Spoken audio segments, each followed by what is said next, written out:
আসসালামু আলাইকুম। নতুন একটি ভিডিওতে আপনাদের সবাইকে স্বাগতম।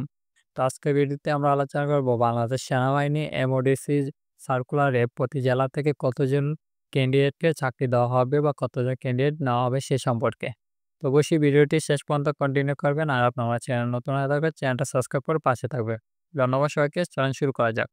তো আপনারা জানেন যে বাংলাদেশ সেনাবাহিনীর এমওডিসি সার্কুলার প্রকাশিত হয়েছে এবং সেখানে আবেদনের সময়সীমা ছিল 25শে নভেম্বর থেকে 20শে ডিসেম্বর পর্যন্ত।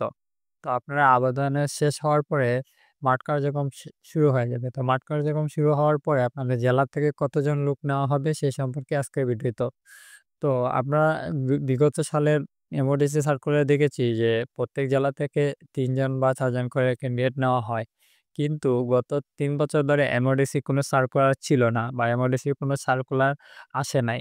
কারণ শূন্যপদ কম ছিল। শূন্যপদ না থাকলে কোনো সার্কুলার দেওয়া হয় না। এখন ৩ বছর পরে এমওডিসি সার্কুলারটা প্রকাশিত হয়েছে। সেক্ষেত্রে ক্যান্ডিডেট একটু বেশি নেওয়ার সম্ভাবনা রয়েছে।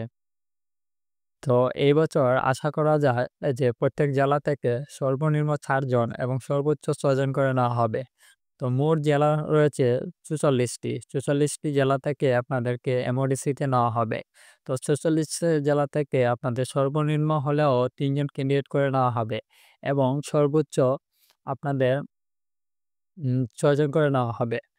কিন্তু এখানে একটা সমস্যা রয়েছে। আপনার জেলা ৩ জন অনেক সময় নাও নিতে পারে। কারণ মেডিকেলে আনফিট হলে সেক্ষেত্রে অন্য জেলা থেকে এই জেলা কোটাটা পূরণ করা হবে।